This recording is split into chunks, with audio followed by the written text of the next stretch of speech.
Feature Friday. The freshest.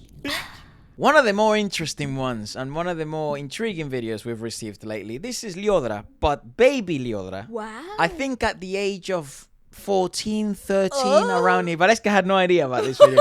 I just got prepared it because of you guys on the latest podcast. And she is in the world finals in Italy, in the Ariston Theatre. This is 2017. World finals for what? I don't know, singing, mate, I guess. Okay, She's in the world finals. competition. You know, it's called A3, I think. She was representing Indonesia. Let's give it a watch. It's called Sanremo Junior. Okay. The the competition. competition. Okay, sanremo. So I thought we'll do a little analysis on this, a little review. Kismet. I love that word. Sanremo. Uf, Paolo Alberti. Comune di Sanremo.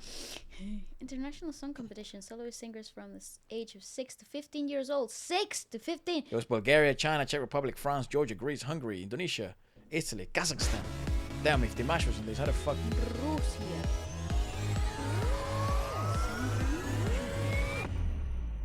8th edition. Ah, look at that dress. Oh. Yes.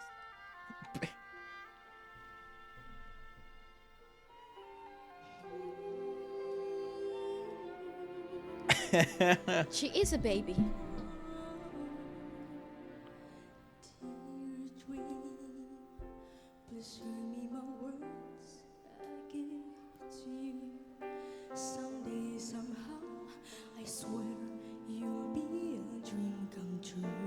Very raw and life.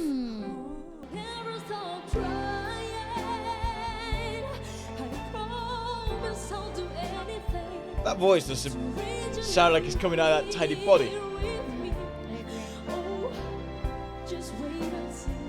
See, what the fuck?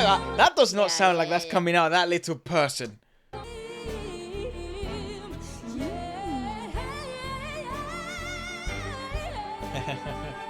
She's still the same, eh? Back then.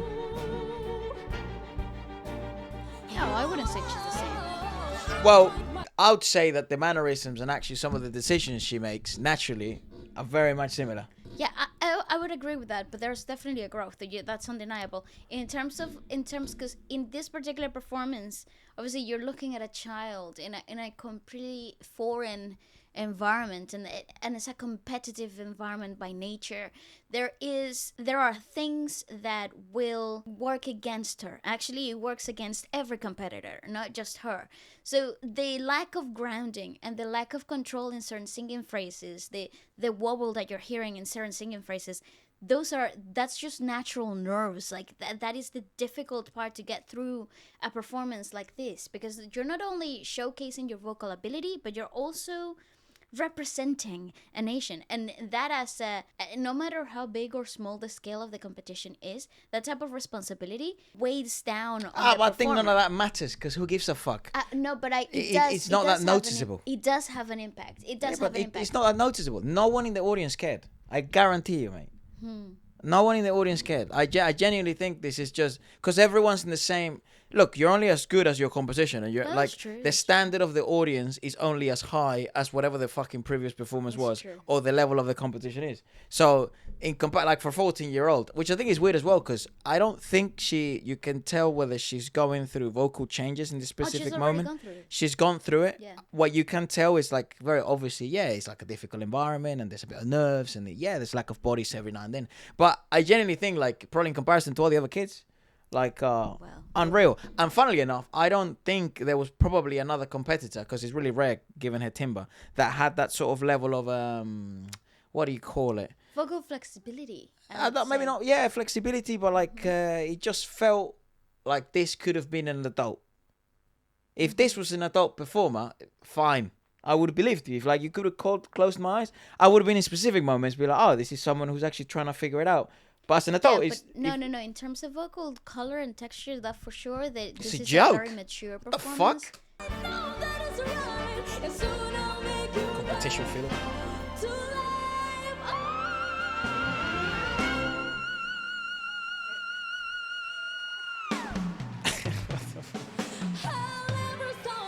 So you know you're in a vocal composition, singing composition.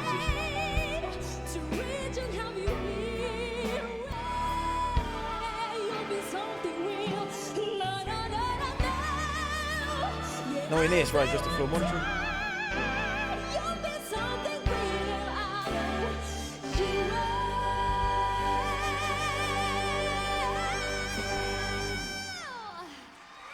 Yeah, it's like in moments like this where you can be like, oh mate, this is a singing competition. Totally. Well, that's the whole the whole point. Because it's like to showcase flexibility and showcase, you know, fucking vocal pirouettes, if you like.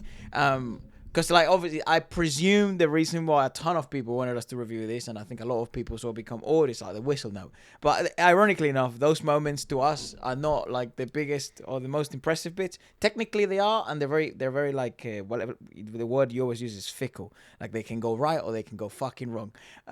It's like a party trick, essentially. They are very difficult. Yeah, because it's like the flow of air has to be so perfect, and then obviously there's nerves, and then there's, you know, temperature even plays a role. And yeah, no, actually, I have to say, in terms of growth of the piece, she obviously is gearing up for that big climax and the big finale, and so she's actually holding a lot of tension all through her body, not only on her tummy muscles, which actually play a huge role here, but the what was impressive towards the finale of the track was how she comes off the whistle notes and how she manages to flip it back into a falsetto and find belt.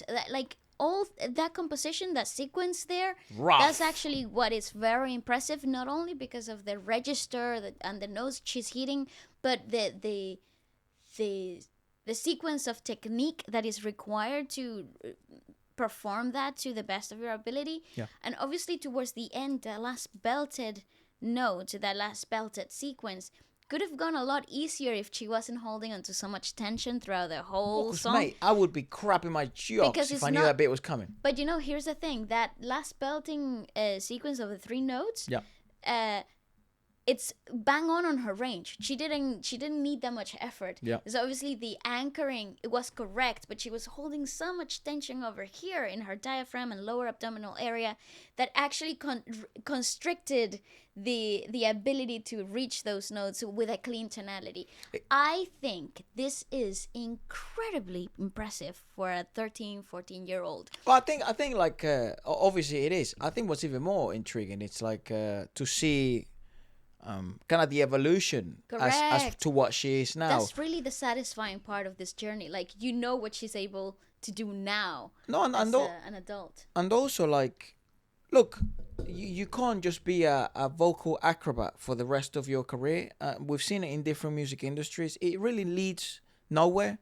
Which is a shame, because technically it should lead everywhere, but it really doesn't. And I think what she's really been able to do, both in the Indonesian music industry and even in the worldwide scene, because she's got collaborations with Western artists, which is really, really good, it's to be able to become an artist and not a singing competition winner. That leads nowhere, even though she has won plenty of singing competitions throughout her whole career. It adds to your credibility as a singer. But the market gives zero fucks. It really doesn't matter. The only thing the market cares about is, like, when you sing, does it sound good? And can you make hits? You know, when you go a last stage and you sing in these award shows or these things, you do OSTs, can you ignite emotions? Can you touch the fibers of my heart? I don't care if you can hit a G5 to the 7 to the power of 57. No one gives a damn, because no one understands what that is. So it's really cool to see sort of the evolution. I think you do need, as a child, this type of pedigree. Totally. I think the pedigree of singing and the reason why she's so sort of successful comes from here.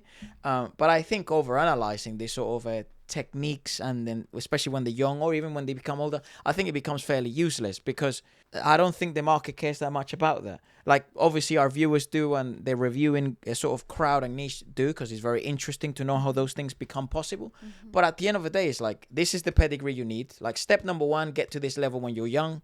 If you really want to get there early, to get to this level is a really big achievement. Insane. And then in the years in which you're developing as a human being, right, from like your teens up until you become like 30, 35, that 15-year-old to 30-year-old, you want to try and not only develop as a human being, but you want to develop yourself artistically rather than technically as much, because there's so much more to the craft than just being able to hit high notes, belts, whistles. But yeah, those are sort of our thoughts on that. That is impressive. Very intrigued on what the other competitors were like.